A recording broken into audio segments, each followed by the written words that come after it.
Yes, lads, welcome back to another video. In this one today, we're going to be going over the AI integration in Unreal Engine. And when I say integration, I mean they've integrated their own AI assistant. Now, a lot of AI stuff is just, meme videos, and 90% of it isn't very useful. But this actually is really, really useful. And I'm going to show you how to use it today and some of the functionality and some of the stuff you can do with it. So, first things first, let's just go to Edit, go to Plugins, and we're going to search for AI assistant. So yeah, we've just restarted our engine, and now the AI assistant is here inside our engine. If we just go back to window and click AI assistant, you'll see this little tab that pops open, and we can actually just dock this. I don't know, dock it. Yeah, maybe. Yeah, maybe. Yeah, we'll do it here, and just move that over there, and we can just move this over here like this. Right now, what can this do? So it can give step-by-step instructions to do with anything basically in Unreal Engine, and it is called the Epic Developer Assistant, obviously, and it can explain concepts and technical terms. So what it can't do is see or modify your project's contents. Now, if you wanted to, you could press F1 on your keyboard, and I'm going to show you that in a minute. But first, let's ask it some questions. So, what is Epic the assistant? So what is Epic Developer Assistant?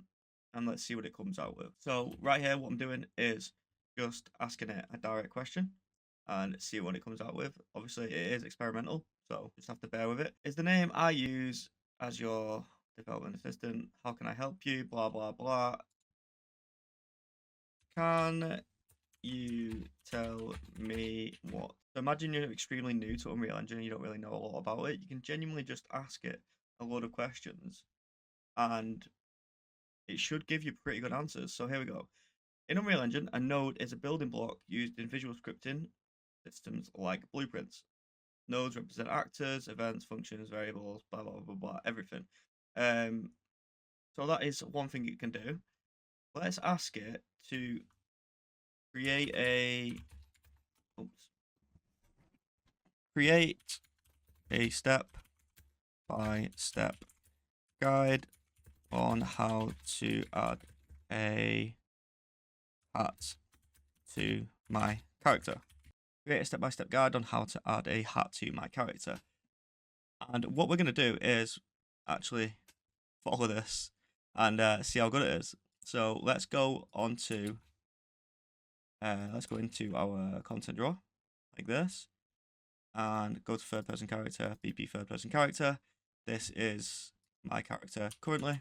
And I'm pretty sure we have a hat in this project, so we can go to SKM Mani. I'm pretty sure that's what it said. Yep. And then we're going to add a socket, which is going to be a hat socket. Yep. Add component, static mesh, name it, blah, blah, blah, blah, blah. And then we can file and save and play. Okay, let's try and do this. So if we click add, oh no, we want to attach it to the head.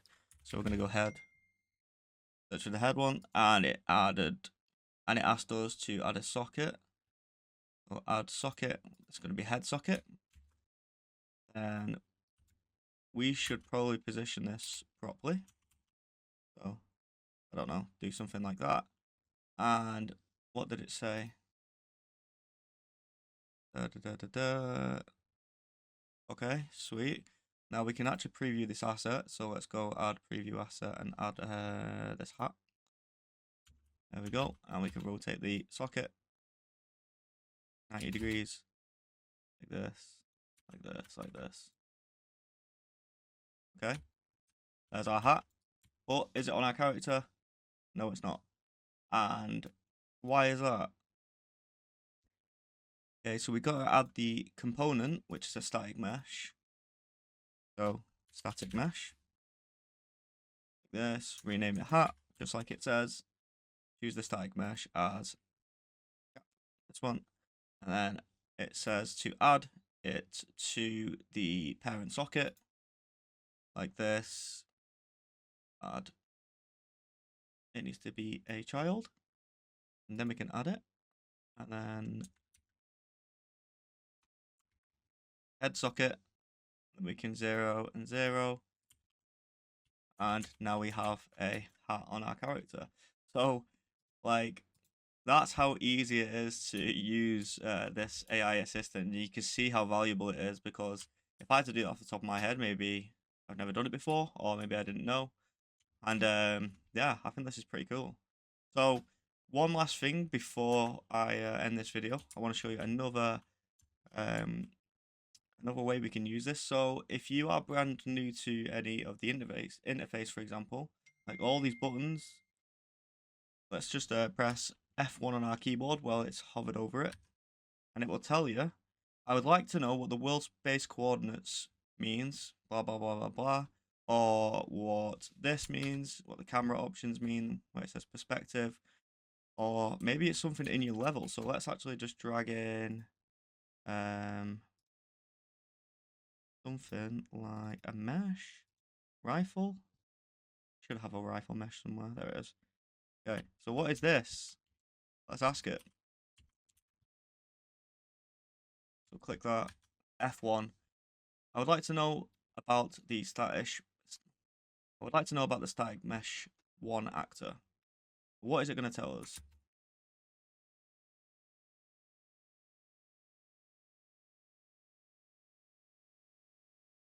There we go, and it tells us exactly what this is.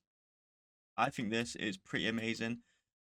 I don't think it's going to be anything too advanced for anybody, but I think it's going to be really valuable for people that are new to Unreal Engine. So, for example, if you had any questions, say you were following one of my videos and I was teaching you how you could, I don't know, holster this weapon, just for example, and one of these nodes, you just really didn't understand what it did. For example, this self node, you could literally just hover over it, press F1 on your keyboard, and then boom, it opens this up and tells you exactly what it is. And once it's told you, you can actually ask it more and more questions. So yeah, I think this is really valuable, and I just wanted to share it with everybody. So I hope you enjoyed the video. If you did, make sure you like it. If you want to see more like this, click subscribe, and I'll be posting stuff pretty much daily from now on. And also, if you want any of the project files like this one in the background, I've actually just give this one away for free, where you can have a character with a gun, change, blah blah blah. So yeah, thank you for watching, and I will catch you in the next one.